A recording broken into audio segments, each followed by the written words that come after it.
శ్రీమాత్రే నమః. శ్రావణ మాసం ప్రారంభం. ప్రతి ఒక్కరూ పాటించవలసిన 10 నియమాలు ఏంటో తెలుసుకుందాం. ఎంతో విశిష్టమైన శ్రావణ మాసం వచ్చేసింది. జూలై 25 నుండి శ్రావణ మాసం ప్రారంభమై ఆగస్టు 25 వరకు శ్రావణ మాసం ఉంటుంది. ఈ నెల రోజులు చాలా పవిత్రమైనవి. ఈ శ్రావణ మాసం ఎన్ని రోజులు లక్ష్మీదేవి భూమిపై తిరుగుతూ ఉంటుందట. మరి ఇంతటి శక్తివంతమైన శ్రావణ మాసంలో ఖచ్చితంగా పాటించాల్సిన కొన్ని నియమాల గురించి ఈ వీడియోలో తెలుసుకుందాం. ముందుగా ఈ వీడియోకి ఒక లైక్ కొట్టి ప్రతి ఒక్కరూ జై శ్రీకృష్ణ అని చిన్న కామెంట్ చేయండి. జూలై 25 నుండి ఎంతో విశేషమైన గజలక్ష్మి యోగం ఏర్పడుతుంది. అదే రోజున శ్రావణ మాసం ప్రారంభమవుతుంది. గజలక్ష్మి రాజయోగంతో ఏర్పడుతున్న శ్రావణ మాసం చాలా శక్తివంతమైనది. శ్రావణ మాసంలో వచ్చే శుక్రవారం చాలా విశిష్టత ఉంటుంది. ఒక శ్రావణ శుక్రవారంకే కాకుండా శ్రావణ మంగళవారాలకు అలాగే శ్రావణ శనివారాలకు చాలా విశిష్టత ఉంటుంది. శ్రీనివాసుడు జన్మ నక్షత్రం శ్రవణ నక్షత్రం కాబట్టి శ్రావణ శనివారాల్లో వెంకటేశ్వర స్వామిని పూజించిన వారికి కోటి జన్మల పుణ్య ఫలితం లభిస్తుంది. ప్రతి శ్రావణ శనివారం నాడు తప్పనిసరిగా తులసి దళాలతో వెంకటేశ్వర స్వామిని పూజించి పూజా గదిలో 3 దీపాలు వెలిగించాలి. ఇక శ్రావణ మంగళవారంలో గౌరీదేవిని పూజిస్తే ఆడవారి సౌభాగ్యం వర్ధిల్లుతుంది. తమ భర్త సంపద పెరుగుతుంది. అలాగే తమ భర్త ఆదాయం రెట్టింపు అవుతుంది. అలాగే పెళ్లి కాని అమ్మాయిలు మంగళగౌరి వ్రతాన్ని చేసుకుంటే మంచి మనసున్న అబ్బాయి భర్తగా వస్తాడు. శ్రావణ మాసంలో 5 శ్రావణ శుక్రవారాలు వచ్చాయి. అయితే 3వ శ్రావణ శుక్రవారం నాడు వరలక్ష్మి వ్రతాన్ని చేసుకోవాలి. ఆగస్టు 8వ తేదీన వరలక్ష్మి వ్రతాన్ని జరుపుకోవాలని, ఈ రోజున వరలక్ష్మి వ్రతాన్ని చేయలేని వారు ఏదో ఒక శుక్రవారం నాడు వరలక్ష్మి వ్రతాన్ని చేసుకోండి. ఈ శ్రావణ మాసం ఈ రోజులు మొత్తం మీ ఇంటి గడప పచ్చగా ఉండాలి. ప్రతినిత్యం గడపకు పసుపు రాసి కుంకుమ బొట్లు పెట్టుకోండి. వెంటనే మీ ఇంట్లోకి లక్ష్మీదేవి అడుగు పెడుతుంది. అదేవిధంగా ఇంటికి మామిడి తోరణాలు కట్టుకోండి. అలాగే మీ ఇంటి ప్రధాన ద్వారం పైన పసుపుతో స్వస్తిక్ గుర్తును వేసుకోండి. స్వస్తిక్ గుర్తు దైవశక్తులను ఆకర్షిస్తుంది. కాబట్టి ఇంటి ముందు స్వస్తిక్ గుర్తు ఉంటే మీ ఇంట్లోకి చెడు శక్తులు ప్రవేశించకుండా మీ ఇంట్లోకి ముక్కోటి దేవతలు అడుగు పెడతారు.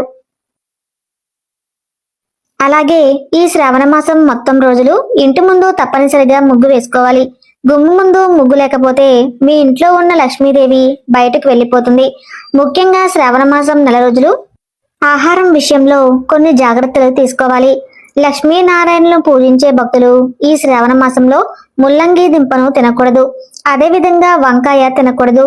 ఇక ఈ శ్రావణ మాసం నెల రోజులు మాంసాహారం జోలికి వెళ్ళకూడదు. అలాగే మద్యపానం జోలికి కూడా దూరంగా ఉండాలి. లేకుంటే అశుభ ఫలితాలు కలుగుతాయి. అలాగే మీరు తీసుకునే ఆహారంలో ఉల్లిపాయ మరియు వెల్లుల్లి లేకుండా చూసుకోండి. బెండకాయను కూడా శ్రావణ మాసంలో తినకూడదు. ఈ శ్రావణ మాసంలో అమ్మవారిని పూజించే భక్తులు పాల పదార్థాలను దూరంగా ఉండాలి.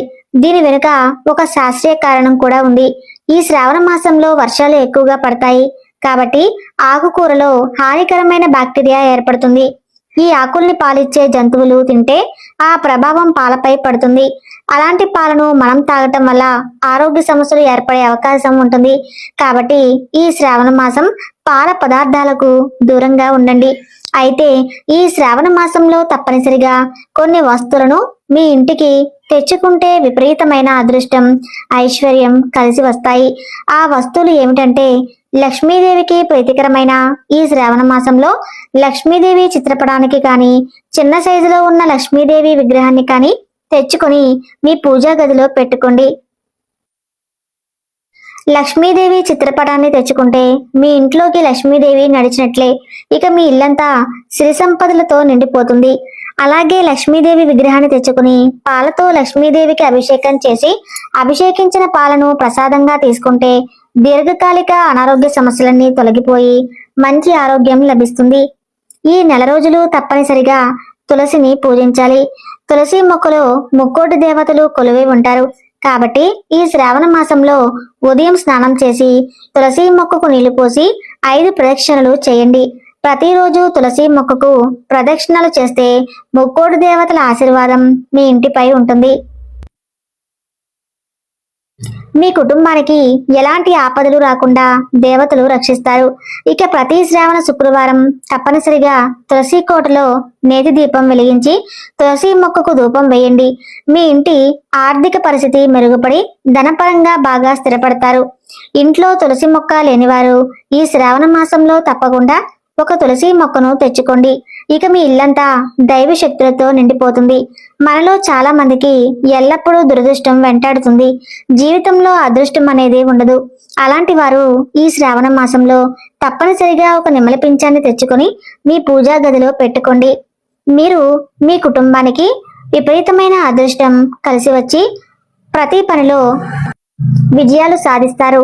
మన కుటుంబంపై శివుని ఆశీర్వాదం ఉంటే జీవితంలో దేనికి కొరత ఏర్పడకుండా కుటుంబం అంతా సంతోషాలతో జీవిస్తారు. కాబట్టి శ్రావణ మాసంలో తప్పనిసరిగా ఒక రుద్రాక్ష తెచ్చుకొని మీ పూజా గదిలో పెట్టుకోండి. మీ ఇంటిపై శివానుగ్రహం ఉంటుంది.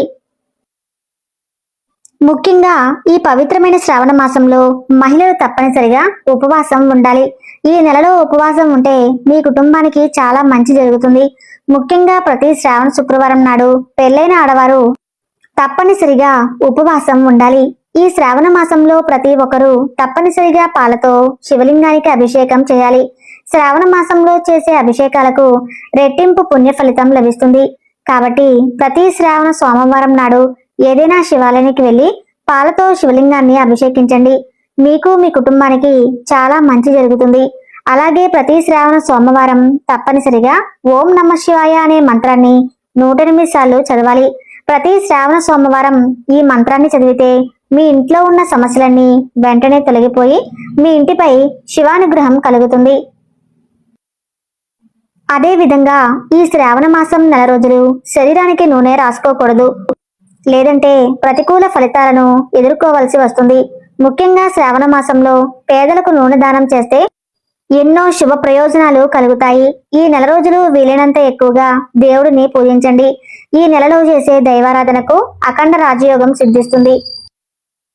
ఈ శ్రావణ మాసంలో తెల్లవారుజామున నిద్రలేచి ప్రతిరోజు సూర్యుడికి నమస్కారం చేయాలి. తద్వారా జాతక దోషాలన్నీ తొలగిపోతాయి. అయితే ఈ శ్రావణ మాసంలో పొరపాటున కూడా ఆలస్యంగా నిద్రలేవకూడదు. ఉదయం వేళ దైవశక్తి ఎక్కువగా ఉంటుంది. కాబట్టి ఉదయాన్నే నిద్రలేచి దేవుడిని పూజిస్తే మీ ఇంటిపై ఎల్లవేళలా దేవతల ఆశీర్వాదం ఉంటుంది. శ్రావణ మాసంలో ఇలాంటి చిన్న చిన్న నియమాలను పాటిస్తే ఈ సంవత్సరం అంతా మీ కుటుంబానికి మంచి జరుగుతుంది. ఈ వీడియో మీకు నచ్చినట్లయితే తప్పకుండా లైక్ చేసి జై శ్రీకృష్ణ అని చిన్న కామెంట్ చేయండి. ధన్యవాదాలు.